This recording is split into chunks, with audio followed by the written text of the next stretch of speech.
सभी रौरे मन के जोहार।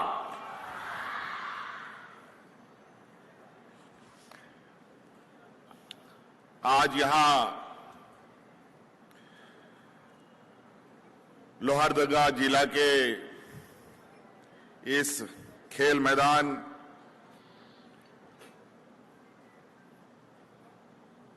चेरी कुड़ू में आयोजित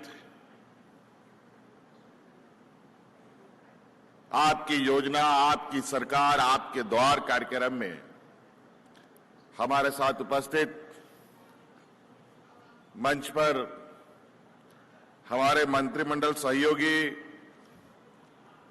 वरिष्ठ मंत्री आदरणीय रामेश्वर उरांव जी, हमारे साथ उपस्थित हमारे मंत्रिमंडल सहयोगी बड़े भाई सत्यानंद भोक्ता जी,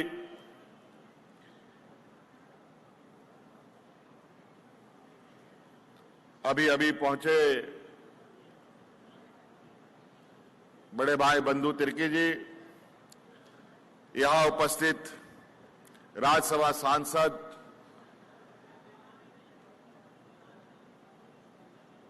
बड़े भाई धीरज साहू जी, यहां उपस्थित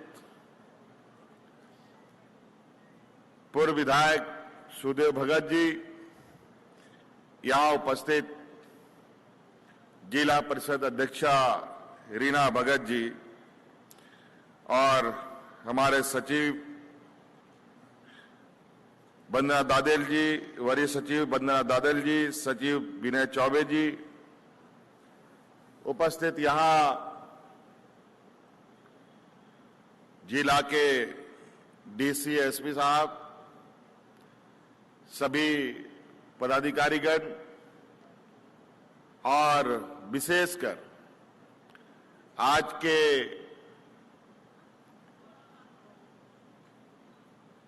सरकार के द्वारा चलाए जा रहे आपकी योजना, आपकी सरकार, आपके द्वार कार्यक्रम के तीसरे चरण के कार्यक्रम में उपस्थित आप सभी लोहरदगा जिले के हमारे ग्रामीणों, माताएं बहनें, नौजवान साथी, बड़े बुजुर्ग,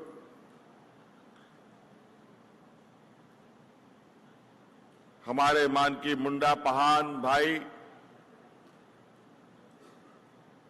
पत्रकार मित्रों, आप सबका मैं हार्दिक अभिनंदन और स्वागत करता हूं।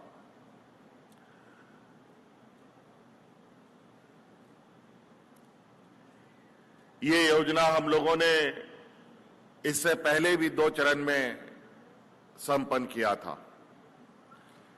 2021 से ये योजना एक बार 2021 में चला, 2022 में चला, अब ये 2023 में तीसरा चरण का ये कार्यक्रम है और तीसरे चरण का कार्यक्रम का तीसरा सभा में मैं आपके बीच आया हूं और जब जब ये कार्यक्रम को हम लोगों ने प्रारंभ किया है, तब तब मैं व्यक्तिगत रूप से विभिन्न जिलों में जाकर इस कार्यक्रम को और इस कार्यक्रम के गतिविधियों के बारे में, इस पर चल रहे कार्यों के बारे में मैं व्यक्तिगत इसकी जानकारी लेता रहा हूं। पहला चरण का हम लोगों ने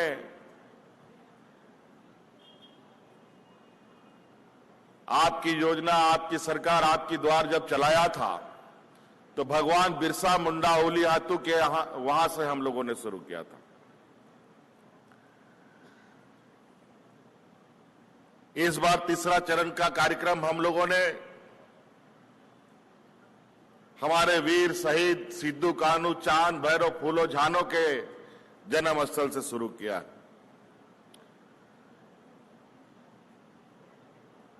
और हर दिन हर जिला में, किसी जिला में 4 प्रखंड है तो 4 पंचायत में, किसी जिला में 5 पंचायत में, किसी में 6 पंचायत में, किसी में 2 पंचायत में ये शिविर चल रहा है।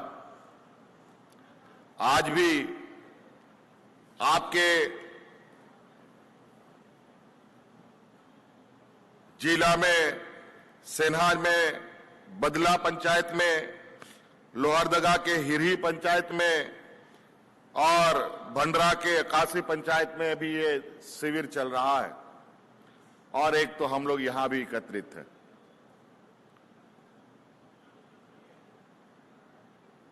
और आप सब लोगों को याद होगा कि हम लोगों ने जब सरकार बनाया था तो सरकार बना भी नहीं था ठीक से। हमारे मंत्रिमंडल, सहयोगी मंत्रिमंडल के शपथ ग्रहण कर ही रहे थे, कोरोना जैसा महामारी हम लोगों के बीच में आ गया। 1.5 पौने 2 साल उस महामारी ने हमारा खा लिया। आपको याद होगा वो उन दिनों की बात है जब सरकार का आदेश था कि कोई व्यक्ति घर से बाहर नहीं निकलेगा। हाट बाजार, गाड़ी मोटर, कारखाने, उद्योग धंधे सब बंद हो गए थे लगभग। घर में ताला लगा करके सबको रहना पड़ा।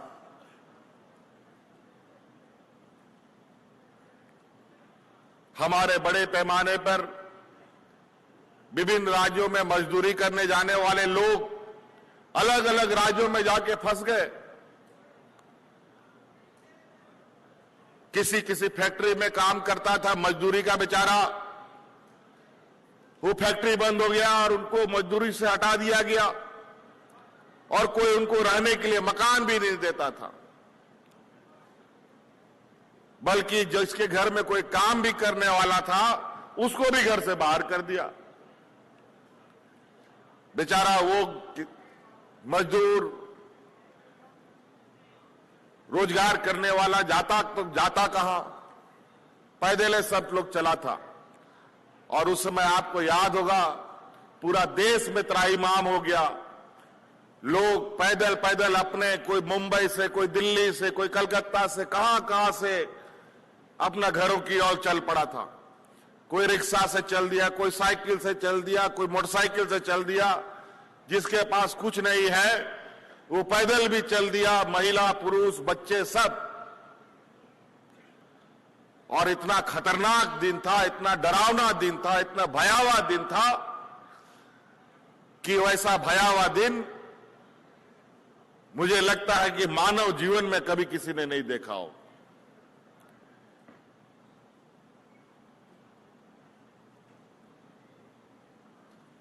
गरीब मजदूर की महिलाएं सड़कों पर बच्चे को जन्म दे रही थी।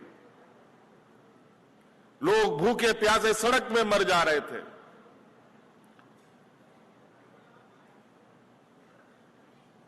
और इधर ही झारखंड, बिहार, बंगाल, उड़ीसा के लोग सबसे अधिक रोजगार के लिए मुंबई, दिल्ली, बेंगलोर में जाते थे, दक्षिण की ओर जाते थे।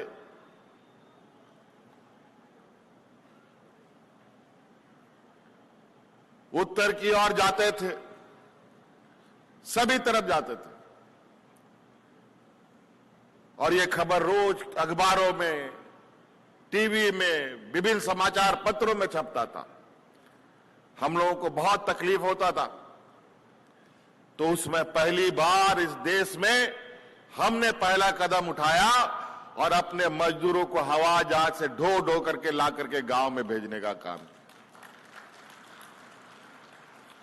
हम कोरोना ढो के ला रहे थे। एक तो वैसे भी कोरोना सब पर पूरा दुनिया में फैल गया और ऊपर से बाहर के लोगों को हम ढो के ला रहे थे। कई राज्यों में तो ऐसे लोग मरे जैसे जानवर, मुर्गी सब मरता है बीमारी में। एक सांप धड़ल्ले से मर जाता था। कई राज्यों में तो इतने लोग मरे कि वहां पर उनको दफन करने के लिए जमीन कम पड़ गई। जलाने के लिए लकड़ी कम पड़ गया। इतना डरावना, इतना भयावह दिन था। लेकिन झारखंड जैसा पिछड़ा राज्य, जहां अस्पताल की व्यवस्था नहीं, जहां डॉक्टर की व्यवस्था नहीं, ऐसे स्थिति में भी हमने राज्य में कोई मजदूरों को मरने नहीं दिया। शांति से हम लोगों ने इस महामारी को पार किया। अब 2 साल बीतने के बाद हम लोगों ने आपके बीच में जो हमारी जिम्मेवारी थी, जो हमारे वादे थे, चुनाव के पहले के, उन एक एक वादों को पूरा करने के लिए निकल पड़े। कई ऐसा आज भी गांव है हमारा इस राज्य में जहां कभी सरकार का कोई पदाधिकारी नहीं गया होगा। पदाधिकारी तो दूर की बात है, बिजली, पानी, सड़क कुछ भी नहीं। भगवान भरोसे हमारे लोग जिंदा रहते थे।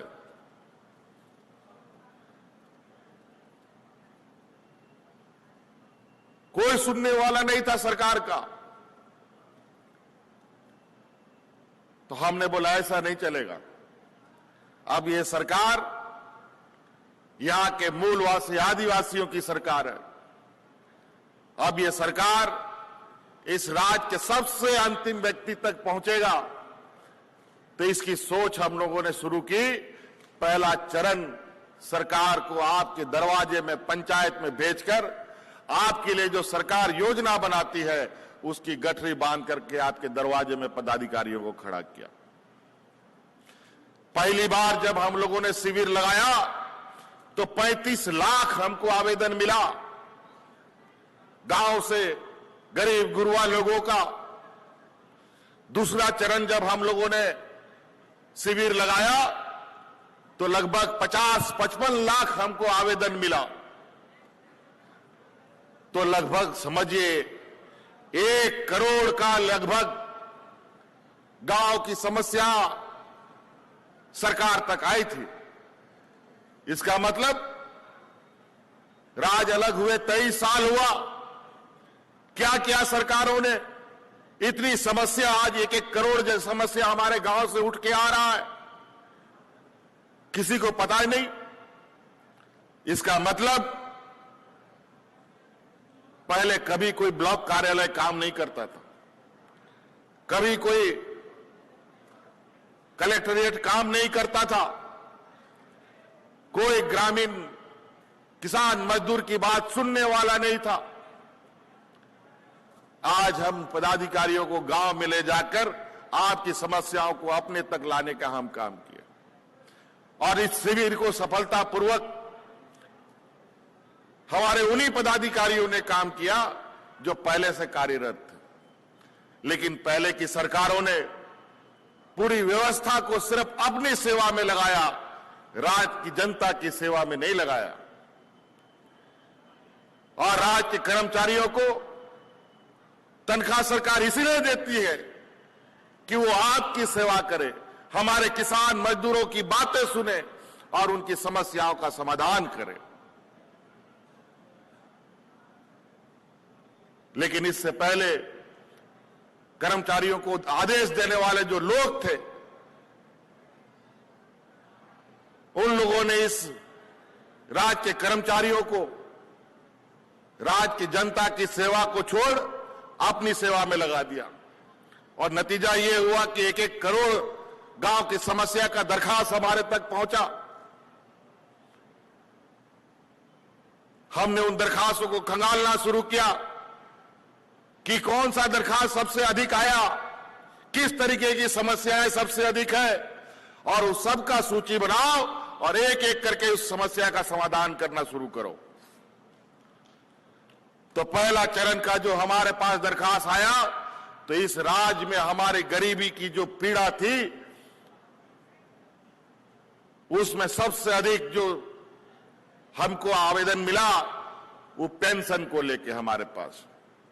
कोई विधवा पेंशन का, कोई विकलांग पेंशन का, कोई वृद्धा पेंशन का, और इस समस्या का समाधान किसी सरकार ने भी कभी नहीं निकालने का प्रयास किया, ना विधायक, ना सांसद के पास, ना दिल्ली सरकार के पास, ना राज्य सरकार के पास। पहले तो डबल इंजन की भी सरकार थी, लेकिन कभी इन लोगों ने इस राज्य के गरीबों के आंख के आंसू पोंछने का काम नहीं किया।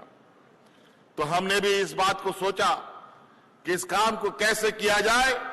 हमने जब इसका आंकड़ा निकाला तो बहुत पहले तो हमको जानकारी थी, क्योंकि हम भी गांव घूमते थे, हमारे पास भी समस्याएं आती थी, लेकिन समाधान तो हम तब करेंगे ना जब हम सरकार में होते।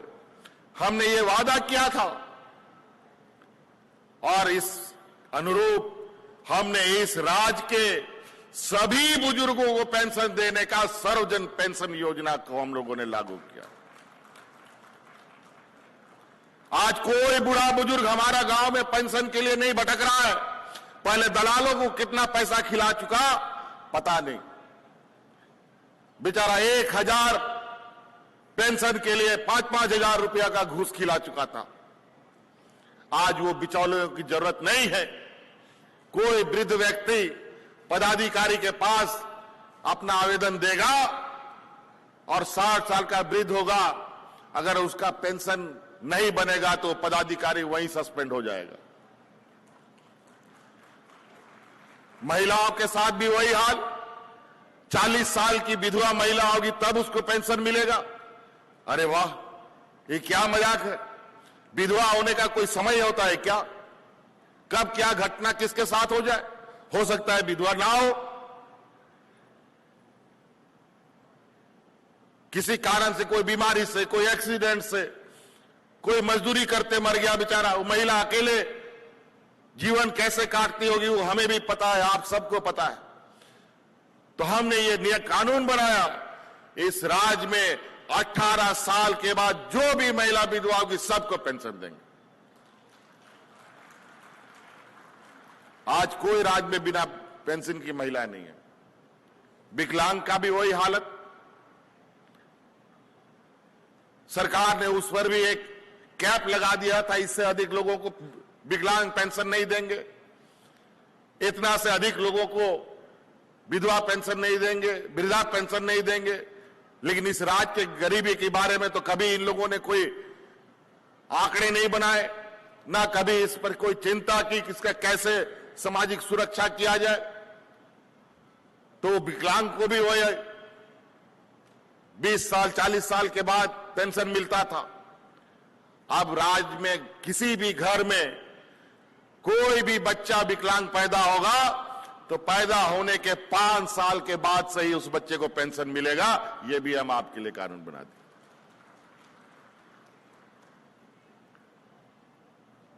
हर मनुष्य की एक न्यूनतम जरूरत है, रोटी, कपड़ा और मकान।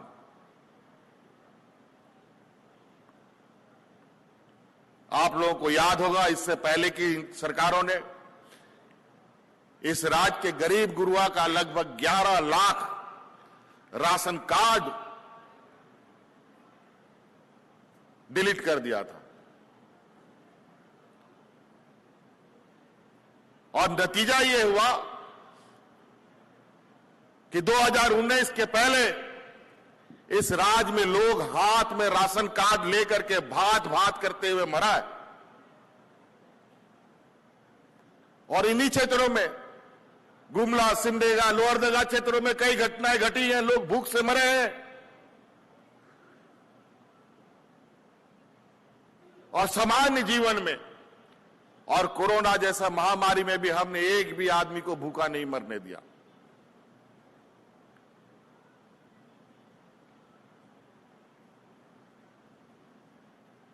तो आज सरकार ने उन 11 लाख लोगों का, जो लोगों का डिलीट किया गया था, उन लोगों के अतिरिक्त 20 लाख अलग से हरा राशन कार्ड बनाकर के गरीबों के बीच में बांटे।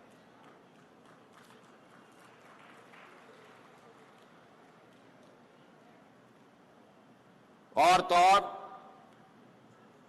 मकान को भी लेकर के बहुत हुज्जतें हुई। हम और विभागीय मंत्री दिल्ली का चक्कर लगाते रहे।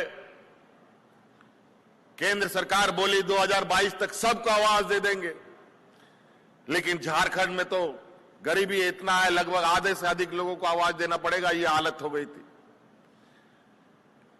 हमारे यहां आज के दिन में भी 8 लाख से अधिक लोग जिनको आवास की आवश्यकता है, और आज उन्हीं गरीबों के बीच में कालाजार जैसे बीमारियां फैलती है, जिनके पास आवास नहीं है। कालाजार बीमारी अमीरों को नहीं होता है, गरीबों को होता है। और उन 8 लाख आवास के लिए भारत सरकार के पास हाथ जोड़ते रहे, और उन लोगों ने भी माना कि यहां पर गरीब लोग हैं, लेकिन इन लोगों ने हमें आवास आवंटन नहीं किया। अभी हम लोगों ने हाल में ही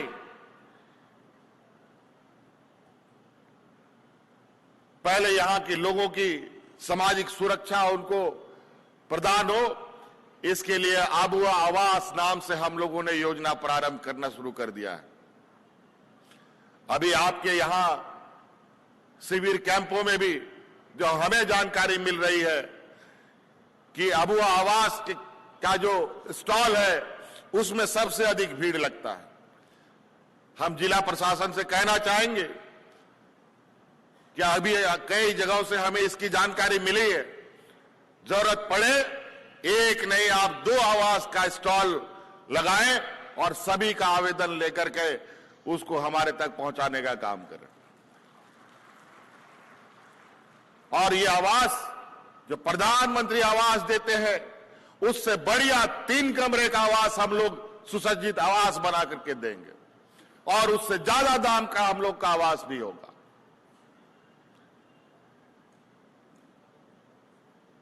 आज गरीब गुरबा लोग को देखिए, साल में 2 बार धोती साड़ी हम देते हैं कि नहीं? मिलता है कि नहीं? आवाज नहीं आ रहा है। धोती साड़ी मिलता है, सभी बुजुर्गों को पेंशन मिलता है, सभी महिलाओं को पेंशन मिलता है। महिलाओं का आवाज कम आ रहा है, पेंशन मिलता है। चलिए, लेकिन हमारे विपक्ष को क्या हो गया? ये लोग बोलता है कि हम लोग ढोंग रच रहा है, हम लोग गरीबों का कोई सुद्धि नहीं लेते हैं। हमको लगता है ये लोग शीशा का चश्मा नहीं, ये लोग टीना का चश्मा पहनता है बेमान सब, इसीलिए लोगों को कुछ नहीं दिखता है। जब मौका मिला था तो कुछ किया नहीं, लोगों को भूखा मरने पर छोड़ दिया। और जब हम लोग ग्रामीणों के लिए काम कर रहे हैं तो पीछे पीछे हमारे कार्यों पर धूल ढकने का और षड्यंत्र रचने का काम में लगा हुआ। खैर, ऐसे लोगों को कभी दिखेगा भी नहीं। जिस राज को राज से कोई लेना देना नहीं, यहां के मूलवासी आदिवासियों से कोई लेना देना ना हो, वो आदमी को इससे क्या मतलब है? राज किसके लिए हुआ है? इस राज के मूलवासी आदिवासियों के लिए। और आज कुछ हमारे मूलवासी आदिवासी भी उनके चंगुल में फंस करके कुछ नया उल्टा सीधा कहानी गढ़ने में लगे रहते हैं, और लोकल चेहरा दिखा करके उलूल जुलूल आपके दिमाग में जहर भरने का काम करता है। जब इधर उधर से नहीं सकता है, तब जाति धर्म का जहर डाल देता है। कौन आदिवासी है, कौन गैर आदिवासी है, कौन हिंदू है, कौन मुसलमान है, कौन अगड़ा है, कौन पिछड़ा है, कौन क्रिश्चियन है, कौन गैर क्रिश्चियन है, दुनिया भर का। और ये सब विषय ऐसा विषय है जो घर में बैठा हुआ आदमी के दिमाग में भी हलचल पैदा कर दे। और ये लोग आग से खेलता है, और यही वजह है देश के अंदर सांप्रदायिक दंगे होते हैं। जहां सांप्रदायिक दंगा नहीं होता, वहां इनका रोटी नहीं पकता है, लेकिन ये लोग हर हाल में सांप्रदायिक दंगे फैलाने में लगे रहते हैं। आज उत्तराखंड में यही हमारे विपक्षों का सरकार है, जाके देखिए वहां 41 मजदूर आज भी एक टनल में फंसा हुआ है 15-20 दिन से। देश के वैज्ञानिकों ने, देश के ठेकेदारों ने, देश के इंजीनियरों ने उनको निकालने का जो प्रयास किया, सफल नहीं हो पाया। विदेशों से तकनीक और इंजीनियर को बुलाया जा रहा है, अभी भी सफलता नहीं मिली है। झारखंड के भी 14-15 लोग फंसे पड़े हैं। हमारे ऑफिसर अभी 15 दिन से वहां जाके बैठा हुआ है और रोज हर घंटे अब निकलेगा, 1 घंटे बाद निकलेगा, 2 घंटे के बाद निकलेगा। वहां पूजा पाठ चल रहा है उन लोग को निकालने के लिए। अरे काम करो ना भाई, काम करेगा तभी ना निकलेगा। घर बैठे रहो, कोई काम मत करो और पूजा करते रहो तो निकल जाएगा क्या? दुर्भाग्य इसलिए है कि वो मजदूर हैं, इसीलिए आज इतनी लापरवाही हो रही है। कोई बड़ा व्यापारी का बेटा फंसा होता तो इतना देर नहीं लगता। बड़ा राजनेता का बेटा होता तो आज इतना देर नहीं होता। आज चूंकि वो मजदूर है, वो मर भी गए तो कोई फर्क नहीं पड़ता। यह स्थिति है। इससे पहले भी उसी जिले में एनटीपीसी का एक प्रोजेक्ट में बड़ा हादसा हुआ, झारखंड के मजदूर भी मारे गए। उसके बावजूद भी वहां के मंदिर को दर्शन कराने के लिए पूरा उत्तराखंड के जंगल को चूहों के जैसा कुतर दिया, इधर छेदा कर दिया, उधर छेदा कर दिया, जबकि वहां का पहाड़ इतना कमजोर है।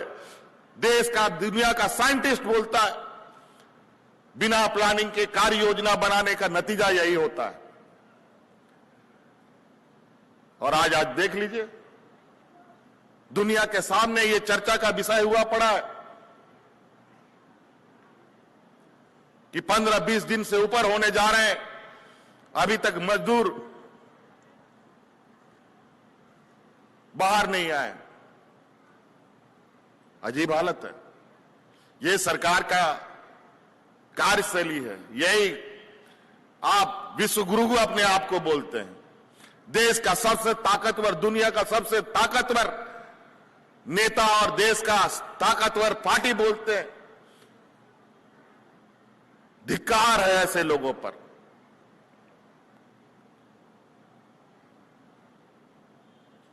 पूरा देश को इन लोगों ने जो बदहाल कर दिया है। आज देखिए महंगाई आसमान छू रहा है और यही महंगाई की वजह से लोग अलग अलग जगहों पर अधिक कमाने के लिए निकलता है। क्या करेगा बेचारा? दाल, चावल, आटा, किताब, कलम, सब चीज महंगा।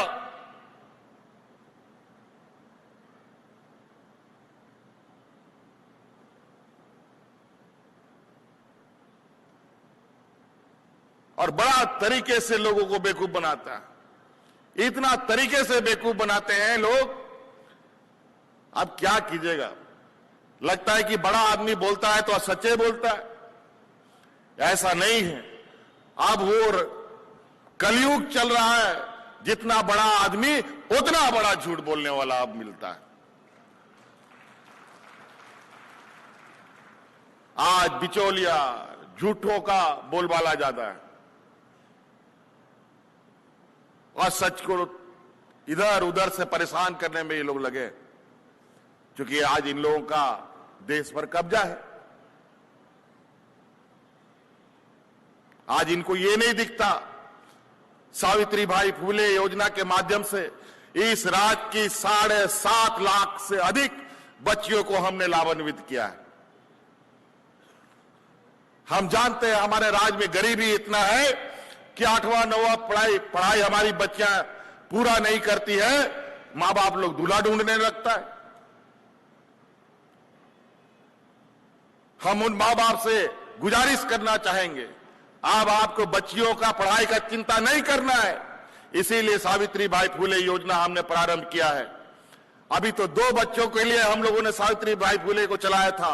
अब घर में जितनी भी बच्चियां होंगी सबको सावित्रीबाई फुले से जोड़ेंगे, उसको हम कानून बनाने जा रहे हैं।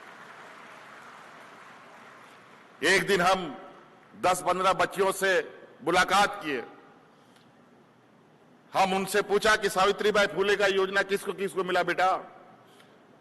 तो सभी बच्चों ने हाथ उठाया, एक बच्ची ने हाथ नहीं उठाया। हम बोले तुमको क्या हुआ? बोला कि हमारी 2 बहनों को मिल गया है, हम तीसरी बहन है इसलिए हमको नहीं मिला। क्योंकि कानून भी बन गया ऐसा, हम लोगों के भी जहन में नहीं आया, तो हमको बहुत खराब लगा। उस बच्ची का चेहरा देखकर लगा कि ये तो सरासर अन्याय है। उसी समय हमने निर्णय लिया कि अब कोई भी बच्ची को हम लोग इस योजना से अलग नहीं करेंगे। आप इसको 11वीं 12वीं पढ़ाइए, आगे इंजीनियर, डॉक्टर, वकील भी बनाइएगा, उसका भी पूरा खर्चा राज्य सरकार देगी। ये हम आपके लिए कानून बना दे रहे हैं।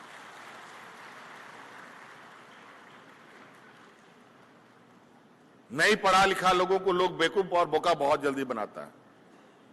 इसीलिए आने वाली पीढ़ी हमारी मजबूत होगी। इसी आशा उम्मीद के साथ इस योजना को हम लोग बनाएं। और जो सपने हमारे गरीब गुरुआ आदिवासियों का, दलितों का, पिछड़ों का, अल्पसंख्यकों का, जो कभी सपना भी नहीं देखता था, उन सपनों को हम आपको देखने के लिए मजबूर भी कर रहे हैं और उन सपनों को हम पूरा भी कर रहे हैं। किसी ने कभी सोचा कि हमारा आदिवासी, हमारा दलित, हमारा पिछड़ा, हमारा अल्पसंख्यक बच्चा विदेश में जाके पढ़ेगा? आज जाके देखिए कि हमारे आदिवासी, दलित, पिछड़ा बच्चा विदेश में पढ़ाई कर रहा है, उसका पूरा खर्चा राज्य सरकार देता है।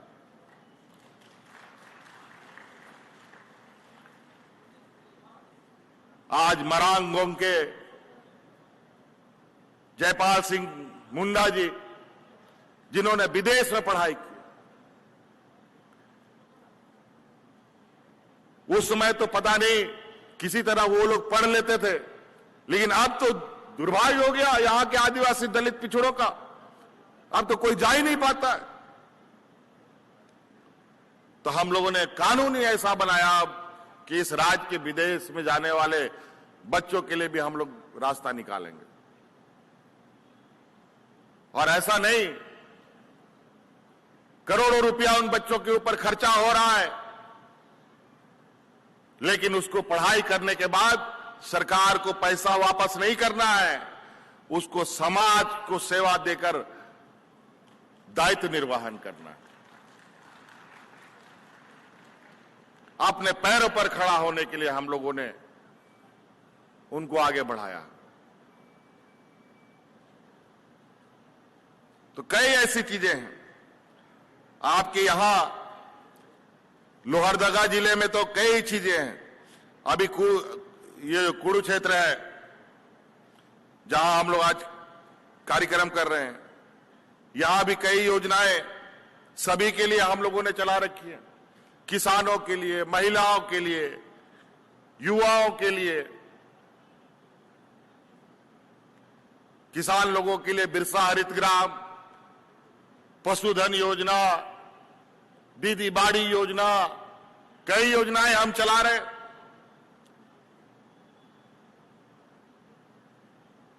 आप इससे जुड़कर स्वावलंबी बनने का काम कर सकते हैं।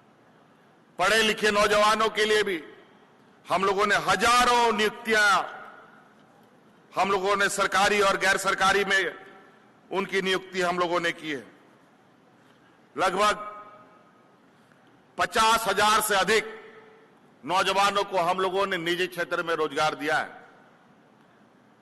सरकारी योजना में तो पहली बार तो जेपीएससी का नियम बना, उसका नियमावली ही नहीं बना था, और नियमावली बनाकर हम लोग रिकॉर्ड दिन में 250 दिन में बच्चों का परीक्षा लेकर उनका रिजल्ट प्रकाशित कर उनको आज हम बीडीओ सीओ अलग अलग जिलों में बना के भेजें। और सुनकर आपको हैरान नहीं होगी जो हमारे विपक्ष बोलते हैं कि इन लोगों ने जेपीएससी में घोटाला किया है। बोलने से घोटाला होता है क्या जी? वो लोग निकाल के दिखाए कि भी घोटाला हुआ हो। आपको सुनकर आश्चर्य होगा कि उन जेपीएससी की परीक्षा में लगभग 33-34 बच्चे जो हमारे छात्र छात्राएं हैं वो ऐसे घर से थे जिसकी मां आंगनबाड़ी सेविका सहायिका, कोई पारा शिक्षक का बेटा, कोई किसान का बेटा, कोई मजदूर का बेटा। उन लोगों ने जेपीएससी निकाला है और आज बीडीओसी और कलेक्टर बनकर के हमारे बीच में गरीबों के सेवा में। यह स्थिति है और ये लोग बोलते हैं घोटाला करता है। गलती से हमारे परिवार, हमारे बच्चों ने जेपीएससी निकाल लिया, यूपीएससी निकाल लिया, तब तो ये तो और भी ढिंडोरा छाती पीट पीट कर सड़कों पर बोलेंगे देखो इन लोगों ने घोटाला किया। और इन लोगों ने जब जेपीएससी निकाली है उसके आधे से अधिक इन लोगों ने, हमारे विपक्ष के नेताओं के बेटों ने नौकरियां पाई है। उसका सीबीआई जांच अभी भी चल रहा है। किस दिन उनकी नौकरी चली जाएगी पता नहीं, लेकिन सीबीआई, ईडी, आजकल आप लोग नाम सुनकर परिचित हो गए होंगे। ये लोग ऐसा सफेद हाथी है कि जांच के नाम पर आदमी का उम्र कटवा देते हैं। हो सकता है कि वो नौजवान सब रिटायर भी कर जाए और जांच पूरा ना हो, क्योंकि केंद्र सरकार उसी तरीके का व्यवहार में है। जिनको परेशान करना है इन लोगों को लगा दो। अभी 40-50 हजार और नियुक्ति निकलने की प्रक्रिया में है, जहां हमारे पढ़े लिखे नौजवान अपने भविष्य आजमाने का काम करेंगे। कई ऐसी चीजें हैं जहां अगर हम एक एक सिलसिलेवार तरीके से योजनाओं पर बात करें तो एक दिन में भी कम पड़ेगा। आज इसीलिए हम लोग लगातार, इसमें समय लगेगा। 2 साल तो कोरोना खा गया और जिस दिन से हम सरकार बनाए कोरोना तो दुर्भाग्य की बात है। गरीब गुरुआ लोग को जीवन भर बहुत तकलीफ होता है, हमेशा उसके लिए चुनौती बना रहता है। वही हाल सरकार का भी हो गया है, क्योंकि यह सरकार आपकी सरकार है। गरीब गुरुआ, आदिवासी, दलित, पिछड़ों की सरकार है। चुनौती भी वैसा ही मिलता है। मार कोरोना आ गया, अब उसमें भी समझ में नहीं आता था क्या करें रात दिन। वो बीमारी का कुछ अता पता नहीं, जान पहचान नहीं, ना दवाई है ना कोई इलाज है, क्या किया जाए कुछ समझ में नहीं आता था। भारत सरकार समय समय पर एक को चिट्ठी भेज देता था, ऐसा करो वैसा करो, और कुछ समय के बाद एक इंजेक्शन आया, ये इंजेक्शन लगाओ सब ठीक हो जाएगा, और पता चला उस इंजेक्शन में भी दुनिया भर का घोटाला हुआ पड़ा है आज के दिन।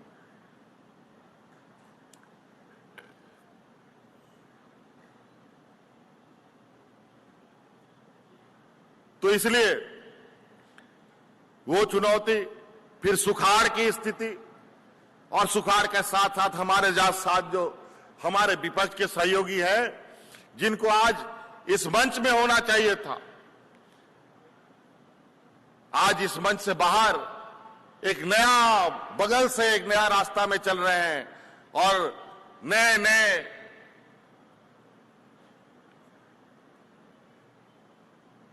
षड्यंत्र के साथ अखबारों में, टीवी में, रेडियो में अपना संदेश देते हैं कि यहां ये नहीं हुआ, यहां ये नहीं हुआ, यहां वो नहीं हुआ। अरे निकम्मो, 23 साल का समय मिला था तुम लोगों को, 20 साल का समय मिला था। 20 साल में जो तुम लोगों ने गंदगी किया है, उस गंदगी को सफाई करने में क्या 3 साल में पूरा हो जाएगा? आज उनकी जो गंदगी है उसको निकालने में बरसों लग जाएंगे। खैर, हम उससे अलग आप लोगों को हमारी सारी योजनाएं हमारी इस राज्य के ग्रामीण अर्थव्यवस्था को मजबूत करने के लिए है। और हम जानते हैं कि हमारा गांव मजबूत हो जाएगा, हमारा किसान मजबूत हो जाएगा, हमारा मजदूर मजबूत हो जाएगा, तो ये राज्य अपने आप मजबूत हो जाएगा।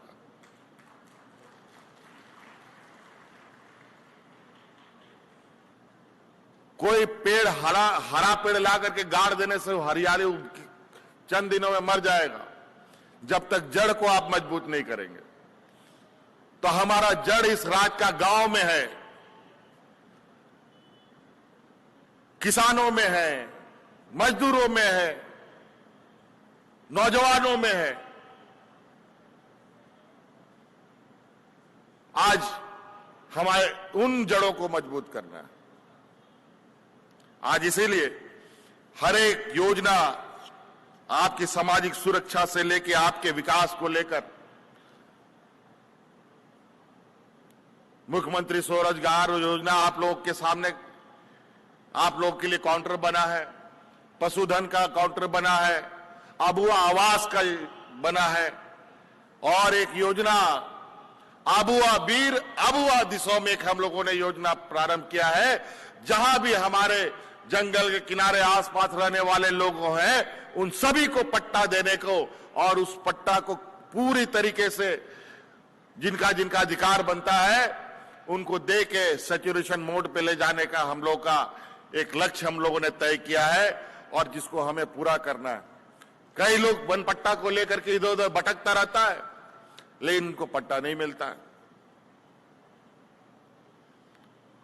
उन सभी का वो भी हम लोगों ने योजना प्रारंभ की है। आज इसके अलावा अभी हमारे बच्चों के लिए गुरुजी क्रेडिट कार्ड का भी एक काउंटर आप लोग देखेंगे। इस कार्ड के माध्यम से 10वीं पास के बाद से 12वीं क्लास तक के बच्चों को हम लोग एक कार्ड उपलब्ध कराएंगे। 12वीं पास के बाद कोई भी बच्चा कोई भी पढ़ाई करना चाहता है, इंजीनियर बनना चाहता है, डॉक्टर बनना चाहता है, वकील बनना चाहता है, कोई बढ़िया डिग्री लेना चाहता है, और आज के दिन में आपको पता है कि ये सब पढ़ाई कितना महंगा हो गया है। आज उसका महंगाई को ध्यान में रखकर उसका पढ़ाई खराब ना हो, इसके लिए ये क्रेडिट कार्ड हम दे रहे हैं। और जिस लड़का को आगे या लड़की को आगे पढ़ाई करना है तो उसका 4 साल में जितना खर्चा होगा वो पूरा का पूरा राज्य सरकार सहयोग करेगी। आर्थिक सहयोग करेगी, और कोई आपको गारंटर देने का जरूरत नहीं है, कोई जमीन बंधक देने का जरूरत नहीं है, कोई जानवर बंधक देने का जरूरत नहीं है। सरकार आपका गारंटर बनेगा। जब तक आपका डिग्री का साल रहेगा, 4 साल का कोर्स रहेगा, 5 साल का कोर्स रहेगा, तो 6 साल तक आपको पैसा चुकाना नहीं है। 4 साल का डिग्री होगा तो 5 साल तक आपको पैसा नहीं चुकाना है, और जब 6ठे 7वां साल में आपको नौकरी लग जाएगा तो थोड़ा थोड़ा करके सरकार को पैसा वापस कर दीजिए।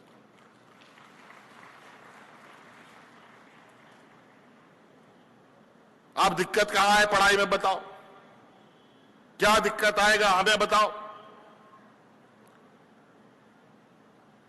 और तो और अभी आप लोगों को नौकरी के लिए, बैंक के सर्विस के लिए, आप लोग को जेपीएससी के लिए, यूपीएससी के लिए, किसी भी कॉम्पिटिटिव एग्जाम, कोई भी नौकरी के एग्जाम के लिए तैयारी अगर आपको करना है तो उसकी तैयारी भी अब सरकार मुफ्त में आवास में अपने जगह पर रख करके आपको बढ़िया कोचिंग कराने का भी काम कर रही है।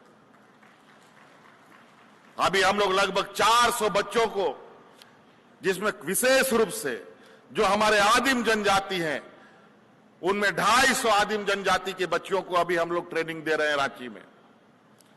जो आने वाला जो हमारे वैकेंसीज निकलेंगे जेपीएससी के माध्यम से, जेएसएससी के माध्यम से, उसके लिए जो ये लोग कोचिंग करता है, बहुत महंगा महंगा कोचिंग होता है,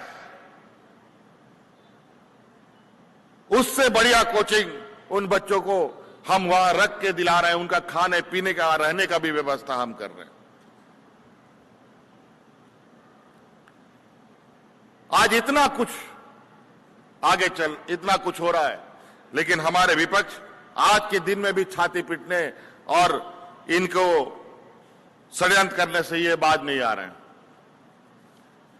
तरह तरह की लांछनीय आरोप, सहयोग के नाम पर 0/0। हम लोगों ने विधानसभा से इस राज्य के आदिवासियों के लिए धर्म कोड की मांग की, विधानसभा से उसको कानून पारित करके भेज दिया, लेकिन हमारे महामहिम साहब ने उसमें आपत्ति जताकर रखा है। इस राज्य के पिछड़े जातियों का जो 27% का आरक्षण था, यही हमारे विपक्षियों ने 27 को 14% कर दिया था। फिर से हम लोग 27% का आरक्षण बहाल करने का कानून बनाया, वो भी जाकर के इन लोगों ने उस पर रोड़े लगा रखे हैं। दलितों का, पिछड़ों का, आदिवासियों का आरक्षण बढ़ाने की बात को भी इन लोगों ने दबा रखा है। कोई सहयोग नहीं।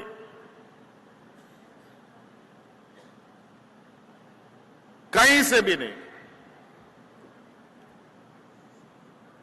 खैर कोई बात नहीं। इस राज्य का जन्म बहुत तकलीफ से हुआ है।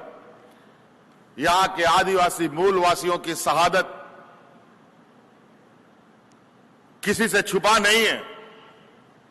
इस राज्य का पूरब से पश्चिम, पश्चिम उत्तर से दक्षिण तक हर कोने में हमारे वीर शहीदों का कहीं न कहीं आप मूर्ति जरूर देखेंगे। और यहां के हक अधिकार, यहां के जल जंगल जमीन, यहां के मूलवासी आदिवासी की लड़ाई के लिए उन लोगों ने अपनी जान की कुर्बानी दी। इसका मतलब इस राज्य पर लोगों का गिद्ध नजर है। खनिज संपदा से भरा हुआ राज्य, बड़े बड़े व्यापारी इनको लूटने में लगे और यहां के लोगों को मजबूत बनाने इनका उद्देश्य नहीं है। अगर यहां का नौजवान पढ़ा लिखा हो जाएगा, यहां का नौजवान आर्थिक रूप से, सामाजिक रूप से, शैक्षणिक रूप से मजबूत होगा तो अपने अधिकार की लड़ाई लड़ेगा। इसीलिए ये लोग हम लोगों को कमजोर बना के रखता है। लेकिन अब वो दिन दूर नहीं। अब 40 साल लग गया हमारे पूर्वजों को लड़ते लड़ते इस राज्य को पाने में, और इस सरकार को भी पाने में हम लोगों को 20 साल लग गया। अगर नहीं लड़ते तो इस राज्य का मूलवासी आदिवासी नहीं बचता। यही बगल में ही कहा, नेतरहाट में 30 साल की 50 साल से फायरिंग रेंज चल रहा था। वहां का आदिवासी दलित, वहां का आदिवासी भाई लोग कितना परेशान रहा आपको मालूम है।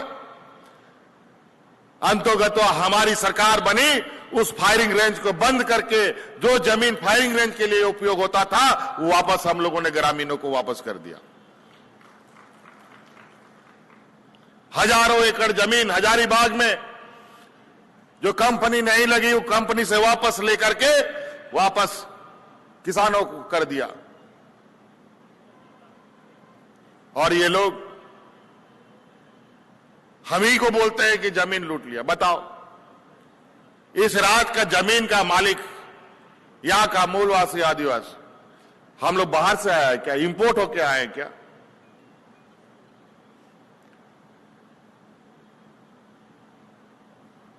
समझ में नहीं आता है कि इन लोगों को अच्छा काम करने वाले और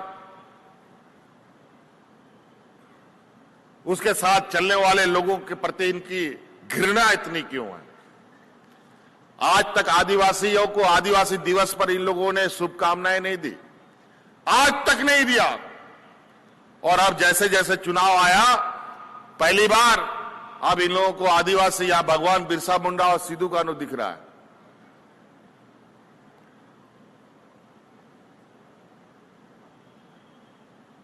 इससे पहले कभी नहीं दिखा इन लोगों को।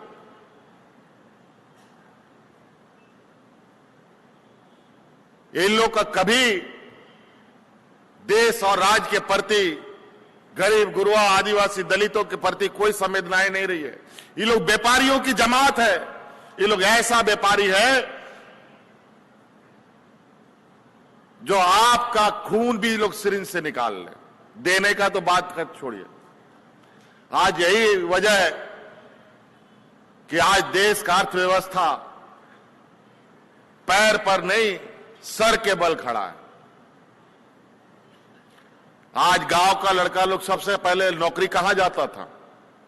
फौज में हमारे ग्रामीण क्षेत्र के बच्चे जाते थे। हमारे शहीद अल्बर्ट एक्का को आप लोगों ने नाम सुना होगा, रांची का फिरायलाल चौक को आप लोगों ने देखा होगा, जिसको अल्बर्ट एक्का चौक भी कहते हैं। वो एक फौज था। सबसे अधिक देश में ग्रामीण क्षेत्र के बच्चे फौज में जाते थे, और थोड़ा बहुत पढ़ाई कर लिया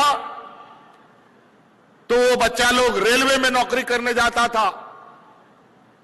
थोड़ा उससे अच्छा पढ़ लिया तो बैंकों में नौकरी करने जाता था। लेकिन अभी फौज की नौकरियां बंद। अब अग्निवीर आ गया, मात्र 4 साल के लिए फौज में नौकरी मिलेगा, उसके बाद फिर सड़क में आ जाओ।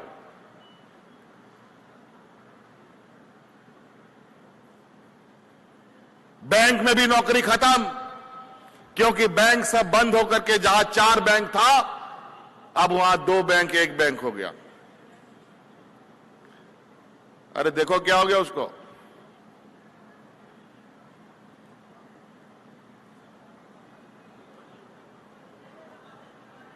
और थोड़ा बीमार हो गया, पानी पिलाओ। कोई दिक्कत नहीं, कोई दिक्कत। तो यही स्थिति है। बैंक में नौकरी खत्म, रेल सब बिक गया लगभग। अब बुलेट ट्रेन चल रहा है। अब बुलेट ट्रेन में कितना आदमी चढ़ेगा? वो आए दिन आदमी तो चढ़ता नहीं, लेकिन गाय बैल के ऊपर जरूर चढ़ जाता है। ये हालत है। एक ट्रेन पहले 17 बोगी 18 बोगी का होता था, 7 बोगी का बुलेट ट्रेन आजकल आपको एक नया नया ये दिखेगा। पुराना ट्रेन को ही रंग रूंग करके जो औरत लोग, महिला लोग ब्यूटी पार्लर में जाकर के पूरा रंगाई पुताई करके आता है ना, वैसे ही इस बुलेट ट्रेन को भी रंगाई पुताई करके भेज दिया। यह स्थिति है। सारे कारखाने बंद। तो आप नौकरी उकरी भी जल्दी मिलेगा नहीं, इसलिए हुनरमंद बनने का कोशिश हो। आज हम लोग इन प्रकार राज्य के युवाओं के लिए स्वावलंबी बनाने का जितना हो सके रास्ता हम लोग बना रहे हैं। हम लोगों ने 32 आधारित खतियान आधारित नियोजन नीति बनाने का काम किया, उसको भी इन लोगों ने चतुराई से फंसा दिया। फिर भी हम लोगों ने दूसरा रास्ता निकालकर नियुक्तियां प्रारंभ कर दी। पहली बार इस राज्य में हमारे किसानों के लिए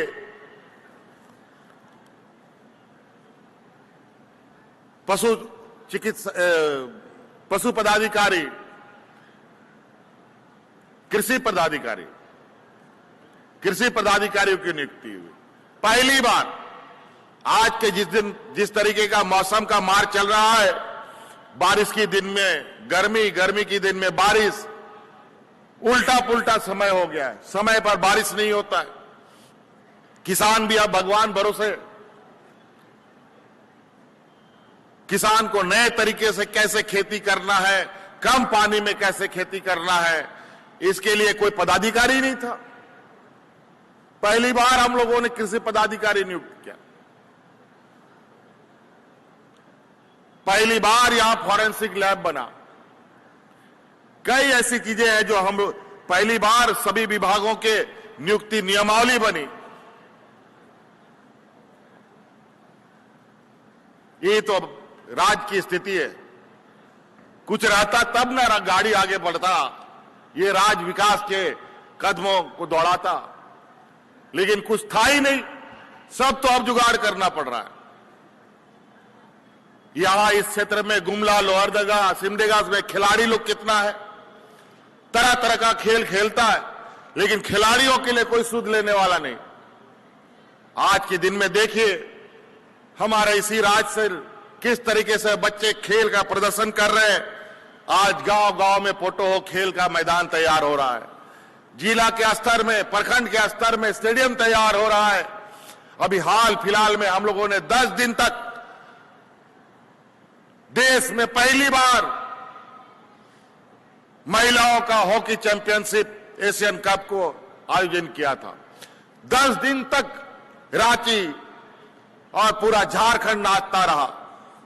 और तो और भारतीय महिला हॉकी में सबसे अधिक झारखंड की हमारी बेटियां हैं, और 10 दिन तक उन लोगों ने मैच खेला और 10 दिन हमारे भारत की टीम ने जीत दर्ज की। और आज उन खिलाड़ियों के लिए भी हम लोगों ने कानून बनाया और अलग अलग मेडल के साथ जीतने वाले को अभी हाल में हम लोगों ने उनको राशि प्रदान कर उसको सम्मानित किया। ये तो सामान्य खिलाड़ी है, लेकिन गरीब है। इसके साथ साथ विकलांग खिलाड़ी लोग भी हमारे काफी हुनरमंद यहां पर हैं।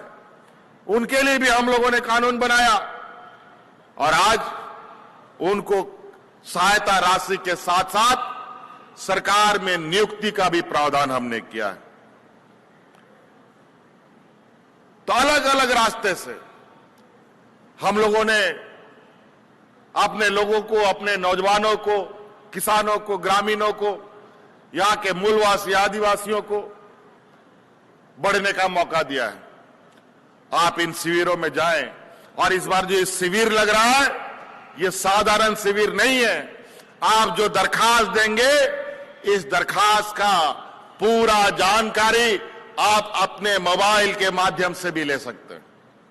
आपका दरखास्त कहां कहां गया है, कहां फंस गया है, कौन काम कर रहा है, कौन काम नहीं कर रहा है, इसका जानकारी भी आपको भी मिलेगा और हमको भी मिलेगा।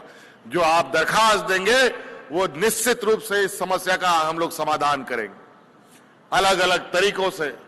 अभी ग्रामीण क्षेत्र की सड़कों को लेकर आए दिन कभी ये टूटा फूटा, ये रास्ता नहीं बना, वो रास्ता नहीं बना। ये तो तब होते ना जब कोई चिंता होता। अब हम लोगों ने ग्रामीण सड़क का, कोई भी ग्रामीण सड़क को बाकी नहीं रखा है। हमने निर्देश दिया है कि अलग अलग फेज में बकाया 15,000 ग्रामीण सड़क जिनको बनाने का इनके पास पेंडिंग था, उसको पूरा करने का निर्देश दिया है। और बहुत जल्द अब इस राज्य का ग्रामीण क्षेत्रों में भी जो हमारी सड़कें हैं, आवाजाही की तेज होगी। एक और मुख्यमंत्री ग्रामीण सड़क योजना हम लोग शुरू करने जा रहे हैं, जहां गांव-गांव एरिया में भी अब बसों की सेवाएं होंगी। बसें चलेंगी और उन बसों में बूढ़ा बुजुर्ग, आंदोलनकारी, महिला और छात्र छात्राएं मुफ्त सफर करेंगी। ये योजना भी हम आपके लिए बनाए। लगभग 1 करोड़ लोग इसमें सफर करेंगे। बहुत जल्द ये भी, अभी तो कल परसों हम पाकुड़ में एक बस बांट के आए हैं, वहां तो शुरू कर दिया लोगों ने काम।